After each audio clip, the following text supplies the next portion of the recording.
Theatrical Shenanigans with Brent Alles.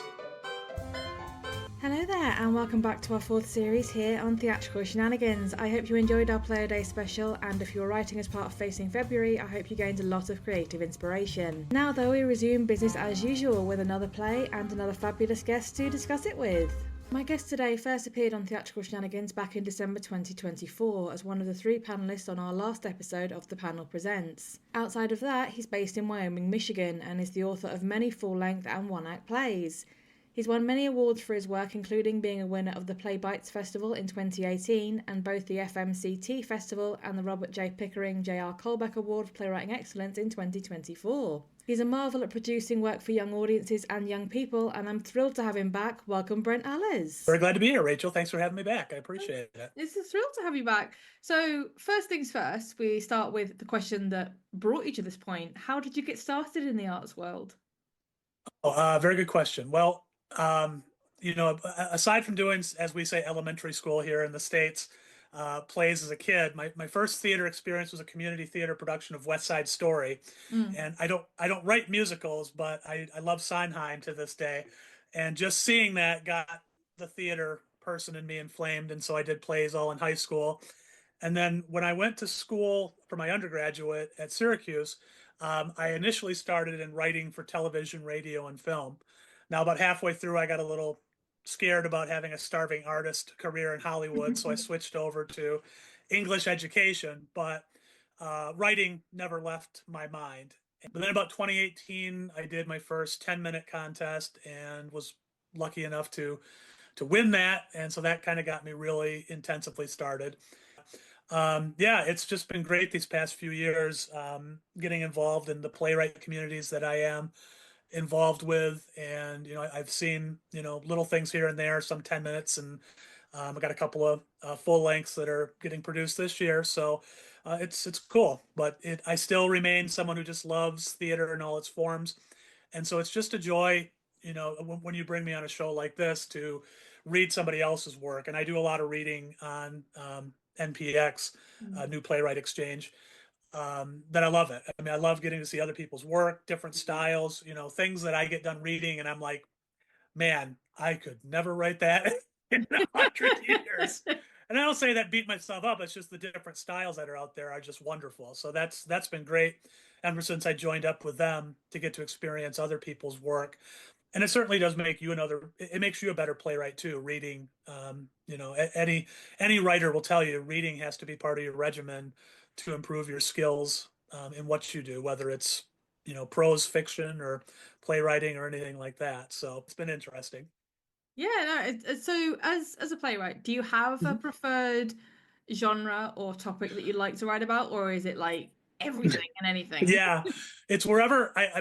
My latest 10-minute was about college women gymnastics, which I never thought that would be my topic, but it was just something that I had in my mind. But I've written a lot of fantasy and science fiction. I suppose that's my first love, but I've done a lot of more realistic, stuff over the past years, especially with my plays for adults, and that's been kind of fun to explore as well. But I do like comedy. I think I've written a lot of, more depressing, serious stuff lately. So that's kind of been my commitment right now, is to get back to work on something that's comedic in nature, just because I was kind of like, geez, these past few pieces have been about, real serious stuff, which is fine. You got to have both, but it's like, I do like comedy quite a bit. And, but coming up with more realistic scenarios for kids to do as well. So you can have both. And I know you mentioned your work with the community, which you've obviously done a lot of. Are you Yeah. still doing that? Is it something you're kind of adamantly passionate about still? Yes, absolutely. I mean, as we all know, theater is changing. And so I was very involved in community theater here in the West Michigan area. And I directed some productions. And I directed a production of Alice in Wonderland, where we had a cast of over 60 kids, because I'm Wow. insane. So we had a lot of kids who didn't have a lot of lines, and parents are coming and they want to see their kids do something. So I actually wrote a bunch of these little skits that were in Wonderland for them to do, and people seem to enjoy them for the most part. But you know, to be part of the playwright community has been great too, and I Mm. really appreciate all the support that I've gotten from people ever since I've gotten more serious. And I hope I've been able to be, supportive to them in my own way too. So, um, we all have stories to tell, and that's what I love about it. And then you started just because productions as well. So what was that journey like? Uh, it all stems from one of my first high school roles. It was a play called "It Was a Dark and Stormy Night," and I played the insane cousin Ebenezer, and so Cuz was short for that. And so when I wrote the fake advice column for our school newspaper, I was Cuz. And so when it came time to name my production company, that's pretty much what came to mind, and all stems back to one of my first theater experiences. And so, yeah, my plays are covered under that. My audio productions that I do are covered under that, and we'll see, where the future takes us as well. But it's a vanity project to be sure, but aren't they all? But you mentioned that you've created under so many different types of entertainment, so theatre and film and audio. Do you have a preferred, or is it still an equal labor of love? I've toyed around with a novel, and I still am kind of, but I've kind of like when I'm doing that, I'm like, oh man, playwriting still takes as much time, but it's not as when I say it's not as intricate, it's because obviously most of the time with playwriting, you're not trying to overly do the stage directions or anything like that because that's the Mhm. director's domain. But I still would try to toy around that. I've done some short fiction writing that was really kind of enjoyable, but and sketch comedy, my sketch comedy trio, we're gonna do another show in the Grand Rapids area later this year. So that's always kind of fun because I get to go back to what I did, back in college days. And but no, I still love, because I'm still writing usually a one act every summer for the kids to do with a drama workshop. Mhm. So TYA is still a huge area of interest for me. I just turned 50, but I can still muster the 15-year-old inside of me when needed to write about things of that nature. So So, do you have any plans or projects moving forward this year, or maybe a dream of what you'd like the rest of the year to look like? yeah, no, I'm pretty happy so far. I've got a couple of 10 minutes that are going on, festivals in Georgia and Elgin, Illinois, that's relatively close to us that I'll actually be able to go down and see. My TYA production, Kid Heracles and the Ultimate Challenge, is getting its world premiere in Lowell in April. And so that's going to be a lot of fun. It's Greek mythology meets reality television like The Oh, Bachelor and wow. American Idol and stuff like that. So that was fun to write. And then later this year, my full length for adults, Accidental Roommates, is getting its world premiere, and that one was pretty important to me to get done with somebody because it's based on my own 71-year-old mother and 91-year-old grandmother, and luckily she's now 92, but my grandmother's still alive and she'll be able to see it, Lord willing, in October when it's supposed to happen. And so that's going to be fun. So I've reminded both of them that it's not technically them that's in the script. It was just based on, their situation. But so yeah, it's pretty good so far this year. I mean, we'll see where else things bring us, but I'm gonna, I'm in a couple of like, play reading groups online. That's been a lot of fun, and hope to continue to be involved with those too. But um, so far, I can't complain. And I'm still doing my audio productions, like we do our regular Captain Kayado and the Cat Sayers, which is my ongoing piece of silliness about cats in outer space, and kind of trying to do one audio thing a month just because it's fun to kind of get stuff out there. Some of my stuff that if it wasn't getting picked up by anybody, I'm kind of like, well, I can do it myself.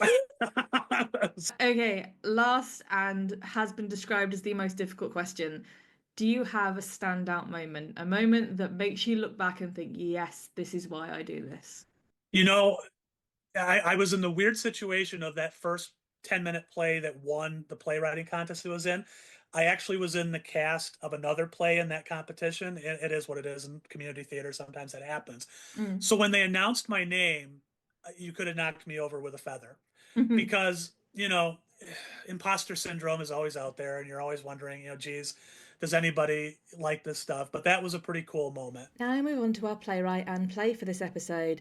F.J. Hartland holds an MFA in playwriting from Carnegie Mellon University, where he was a Schubert Fellow and the winner of the Bud Yorkin Playwriting Award. He made his New York City playwriting debut at the age of 23 when the ensemble studio workshopped his play A Piano Player with Sad Brown Eyes. Twice he was the winner of the Samuel French OOB Short Play Festival, and his works have been published by Samuel French, now Concord, United Stages, Original Works, Next Stage Press, and the Louisville Review. And if all of that wasn't enough, in addition to being a playwright, he's an experienced stage director with more than 100 productions to his credit, so a man with many feathers to his cap. FJ's play we'll hear today is a family comedy called If You Say So. When Cara tells her retired husband Nils that he needs to find a hobby, she never dreamed he'd choose this.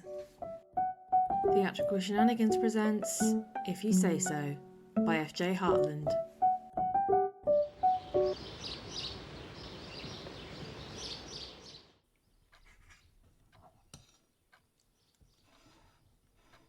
So, Dad, are you enjoying retirement? Are you keeping busy? Yes and yes. Now, what is that supposed to mean? What? That. Nothing. Son, remember, when a woman says nothing, it always means something, right? If you say so. So, what's new here? They took old lady Blumenthal from down the block out in an ambulance on Monday. Oh my God, is she okay? I have no idea. I haven't seen her name on the obituary page, so I suppose she's okay.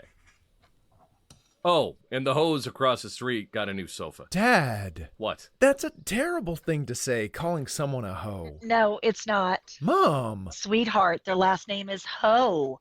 I think they're Korean. Oh. An ugly sofa, too. Floral print.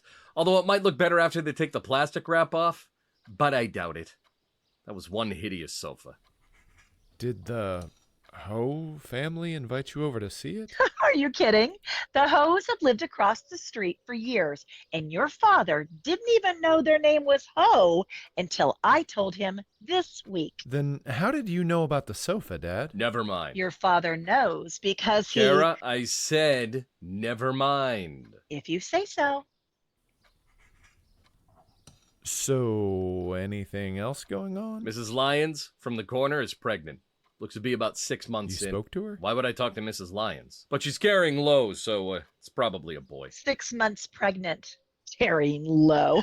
What? Ask your father how many times he came with me to the obstetrician before you were born. Go on, Ryan. Ask him. I'll tell you how many times. Never. Dad, could you pass the salt? The Buckleys from next door? I think their marriage is on the rocks. Okay. Did you hear them arguing? No. Did Mr. or Mrs. Buckley tell you that? Your father hasn't spoken to the Buckleys since he borrowed your father's electric drill. That drill was perfectly fine when I lent it to him. Buckley broke it. The drill was old, Nils. It doesn't matter. Tell her, Ryan. Tell her the age of the drill doesn't matter. Old or not, it worked when I lent it to him. Now it doesn't. Case closed. Dad, help me understand. How do you know so much about the neighbors if you don't even talk to any of them? Not important, Ryan. He knows because... I said not important, Cara. Because every day since he retired, your father spends every waking minute at that window, staring at the neighbors. Really, Dad? That's not true. You're right. Sometimes he stares out that window, like some perverted peeping Tom. A peeping Tom would go outside and look into people's windows. There's nothing wrong with looking out the windows in my own house. It's not illegal. If you say so. Tell her, Ryan. Tell your mother I'm not a peeping Tom. I am not a peeping Tom. Technically, he's right, Mom. By definition, Dad's not really a peeping Tom. Then what would you call it, Nils? What then? Go on. I think of myself as is the unofficial neighborhood watch. Oh, Ryan, it's like I'm trapped in that old movie with Cary Grant. You know the one I mean. No, Mother, I don't. Of course you do. Debonair Cary Grant is in a wheelchair because he broke his leg, and he spends all day spying on his neighbors from his window. Beautiful Grace Kelly plays his girlfriend. Wait, I remember. It's called Rear View Mirror. Mom, I think you mean Rear Window. Are you sure, Ryan? Yes.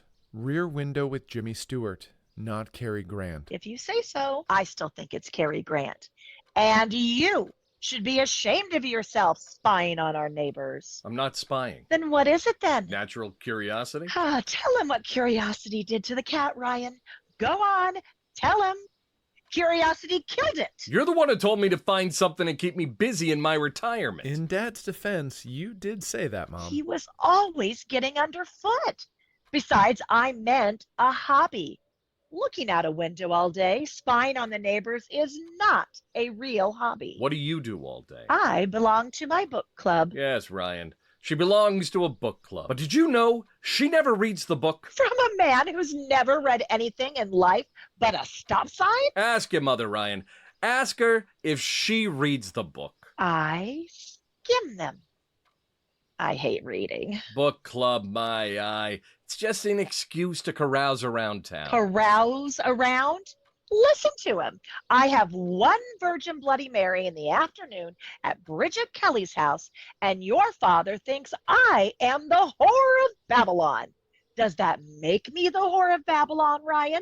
Does it? I am not the whore of Babylon. And the rest of the time, you're parked in front of the boob tube, rotting your brain, watching silly game shows. Game shows are very educational. Tell him, Ryan. Tell him game shows are educational. Just the other day while watching Jeopardy, I learned the Hindenburg was 811 feet long. When in life are you ever going to need to know the length of the Hindenburg? Whenever I go on Jeopardy, that's when. All those soap operas you watch, are they educational too? Ask her, Ryan. Ask her if those are educational. When I watch TV, I also crochet. That's my hobby, a real hobby. You want me to teach you to crochet? No, we don't need any more crochet doilies in this house. I'm afraid to sit still too long, or you'd be putting a doily on me. Don't tempt me. Let's just stop, shall we? So we are agreed. Dad is not a peeping Tom. And you, Mom, are not a whore. Now, can we just finish our dinner in peace? Hold it. Dad, I can understand that you saw the ambulance take old Lady Blumenthal, the hose sofa being delivered, and Mrs. Lyons is pregnant. But what about the Buckleys' marriage breaking up? How could you know that? Oh, wait till you hear this, Ryan. Go on, Nils. Tell him. He was mowing the lawn the other day, but he wasn't wearing his wedding ring. Oh. You mean to tell me you stood at that window and could see he wasn't wearing a wedding ring? Yes. What is that supposed to mean? Dad, I think Mom is saying your eyesight isn't all that good. It is when he uses those high-powered binoculars he bought. Military quality. Dad, you didn't. They are pretty amazing. He could probably count Buckley's nose hairs with those. And why would I want to do that? Oh, I don't know. Why do you want to look out the window all day?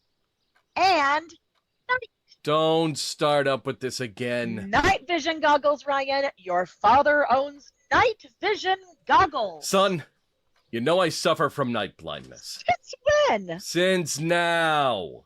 They cost a fortune, but worth every penny. A waste of money. All hobbies cost money. Tell her, Ryan, all hobbies cost money. Spying on the neighbors is not a hobby. I have an idea. Maybe you two should find something you can do together. Besides bicker. Well, I don't crochet, and your mother doesn't drink. So I don't know what that would be. I don't know either. Maybe a ballroom dancing class. What? With my bunions and his two left feet? Checkers. Boring. Water aerobics. You know I can't get my hair wet. Shuffleboard. You want me to break a hip? Bridge. Pinochle. Your father cheats at cards. Tell him, Ryan. Tell him he cheats at cards. You cheat at cards. You're just no good at cards, that's all. I give up. I have an idea. Oh, that would be a first. We could both look out the window. And be a neighborhood snoop like you. No, thank you. So high and mighty. I don't see you covering your ears when I tell you what I see. It's important I know what's happening in our neighborhood, but I don't condone gossip. If I tell you what I see out of my own window, it's not gossip. Ryan, is that true? I don't think that's true. If you want to get technical about it, it's true, I suppose. But I don't know. It still doesn't seem right. I'll even let you borrow my binoculars. Mom, you're even considering this? I want my own binoculars. Mom! You can have that window, Cara, and I'll take that one. No, I want that window. Oh, Cara. That window and my own night vision goggles. Oh. Okay. I can't believe this is happening. And then we'd be just like Rear View Mirror, right? Right. It's Rear Window, Mother. If you say so. So what do you say, Cara?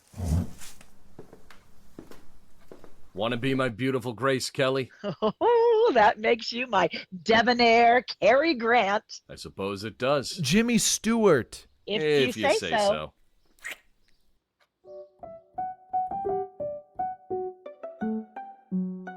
Well, that's certainly one way to spend your retirement. That was Kenny Hertling as Ryan, Robert J. LeBlanc as Nils, and Deborah A. Cole as Cara in If You Say So by F.J. Hartland. Brent, what did you think? I love this kind of slice of life stuff. The actors were perfectly suited to their part, brought it to life very nicely. I love the repetition of the If You Say So and how it just builds through the whole thing. So, and what's interesting is that, in this stage of my life where I find myself, I'm not quite retirement age yet, even though in the States, 50 is when the AARP, the American Association of Retired People, sends you the, application, whether you're ready or not. I do spend at least a week every year in Florida. Because my father-in-law has a place down there and he's retired down there, as many people in the States do. And so that was funny to me as well. I because I've spent a lot of time with the retirement crowd, that rang true, in terms of the conversation between the husband and the wife. And I've seen that kind of conversation in action between retired couples, more than I'd like to admit. So Yeah, I think for me it was speaking is stuff that you see all the time over in the UK. I don't know if it's called the same thing in America, but curtain twitchers. People yes, who get their kicks from watching the lives of other people through their window. And it's not just retired people. It is like it varies right across the stream, but I love the way that Niles is personified as a classic curtain switcher. He's got like obviously very little to do with his life, so now he's found this passion by stalking his neighbors from his living room window. right.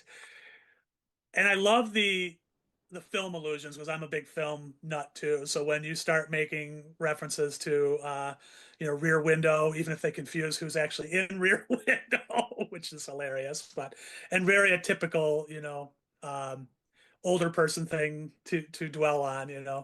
That was great too. And making some of those points that it did. Was very funny as well in terms of the allusions that were made there. So. But there was so much realism to the conversations they had as well, because I've had those conversations. I've said, such and such who was in this film, and they go, you mean this person? They go, right. No, definitely. And then I Google it and I go, oh, okay, maybe it was. That's in a way I've always said that Google's taken a lot of fun out of that, because in the past before Google, I sit there and have hours long arguments with your friends about who was in what. Now it's just like, Yeah. you can Google it up, and it's taken a lot of the fun out of, and especially for those of us who are trivia freaks and like maybe know what won the Academy Award in 1992, Unforgiven, that we have to, do that.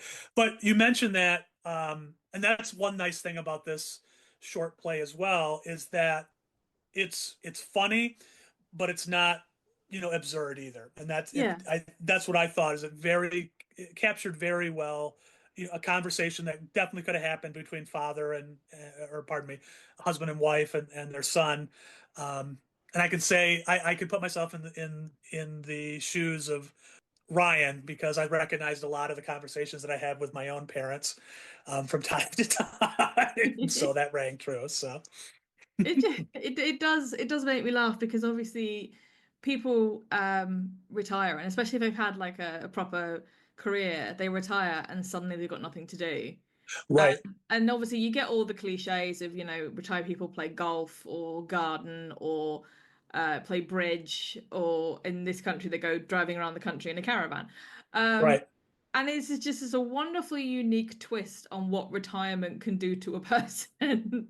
Yeah, you got to find something to do. I mean, I have, my father and my father-in-law are both retired. My father was a public school teacher for 40 years, and he kind of had that a little bit. Once he was done, he kind of had that period of what the hell am I going to do with my life? And he gardens a little bit and stuff like that. But and on the other hand, my father-in-law, even after he retired from his main job, he got a new job working for like an auction company in the area, and he probably works just as much as he ever did, but it keeps him busy and it keeps him happy. So it's interesting. The pursuit of happiness changes for us as our years advance, and you definitely get that from this play. Um, Cara talks about, when I watch TV, I also crochet. That's my hobby, a real hobby. You want me to teach you how to crochet? So, But I do love the fact that he also kind of, you almost don't see the ending coming, because when it first starts, Cara is so like in dismay of what her husband has now resorted to fill his day. You right. think that between her and Ryan, they're gonna like turn him around and convince him to do something else or go out and do something. But in the end, she is pulled into his world, much to the dismay of their son. Oh, very funny twist, I thought so, and still didn't violate the rules that the playwright had set up for this situation, that they were playing out in this. So, but yeah, no, I agree with you. That was very funny, and I love that. When you have that unexpected, who's the dynamic character? You might think it's going to be one, like it could have been Nils, and instead it's Cara, who is the dynamic. And I love stuff like that. I don't want to say bait and switch, but you know what I mean. Yeah. It's like veer you off to another direction, and oh, that's a nice little surprise. So It's a gorgeous debate as well, because the fact that it comes out, I want that window and my own night vision goggles. And yes, it's like, of all things you expected this woman to say. yeah. And I was in admiration too, just of the back and forth. I mean, that's always something that I admire playwrights who can do that, and that was very well done in this. Just the back and forth, kind of keeps it snappy between all three, and the voice actors did a great job with that too, in terms of finding that rhythm, finding that pace, and all three of them brought the show to life very well. And I think probably honored kind of the rhythm the playwright was looking for too, if I had to guess. So, and going back to how real it sounded, the points I love were when either of them said, "Tell him" or "Tell her, Ryan," and before Ryan's got even chance to respond, they go, "You do this," and I've seen those conversations. I've heard those conversations. People going, "Oh, you tell him this," and then you don't even get a chance to repeat yourself. to respond. No, that's great.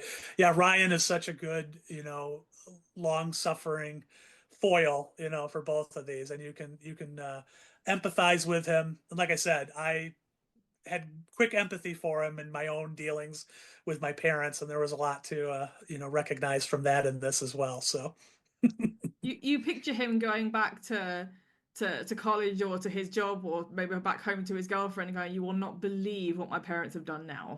oh yeah, that would be great. Oh, And I love, so despite the fact you have, all the funny and all the chaos of the conversation, you do have that nice tender moment at the end between the two of them. And I know yeah, I know you obviously get a big laugh when Ryan, in final frustration, tries to tell them which actor it was, and right, they just don't care. I think that last "if you say so" is just like, this is yeah, who we are. You have to accept. right.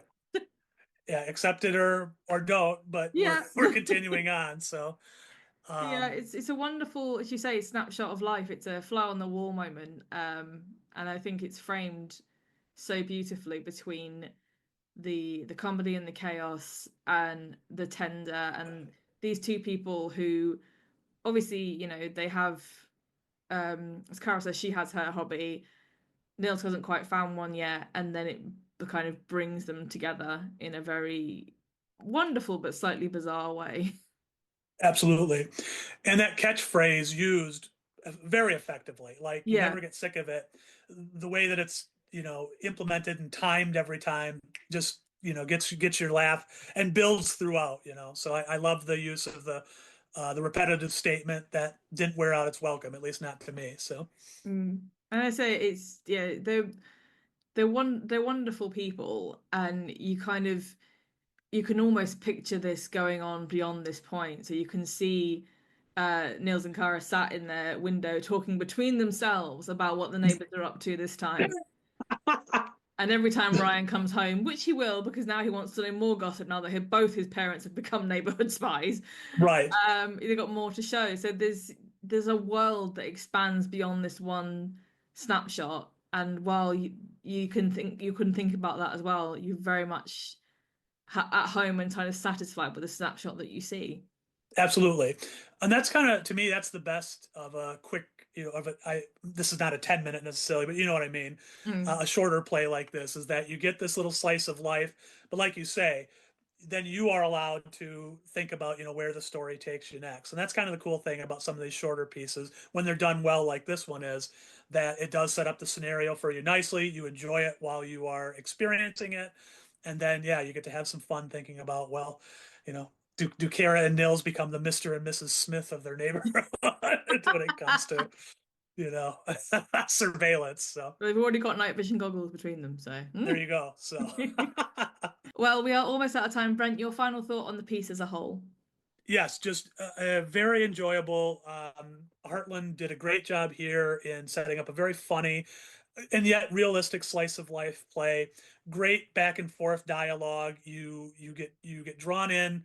The use of the repetitive phrase was implemented very well throughout, and just really an enjoyable piece the whole way through. To read it as I did, and then to hear the voice, but they all did a great job. Also perfectly matched their parts, so it was great to hear them bring it to life. So. Okay, we are at the end. Brent, thank you so much for joining me to discuss this wonderful play. Thank you, Rachel. Really appreciate it. Wish you all the best in 2025 here, and happy writing, as we always say. So. And that is all the time we have for this episode. I hope you enjoyed our play today, as well as my chat with Brent as much as I did. We will, of course, return with another episode in 2 weeks' time, but coming up before then, we have another special for International Women's Day on the 8th of March, where I get to chat to 3 amazing female playwrights and listen to 4 wonderful plays. I hope you can join us for that special, but in the meantime though, I've been Rachel Feeney-Williams, this is Theatrical Shenanigans, bringing down the curtain and saying, I hope you can join us next time. Theatrical Shenanigans is part of an RFW Scripts production, found on Spotify, Apple Podcasts, Amazon Podcasts and Podbean. Theme music is written and produced by Chris Cody.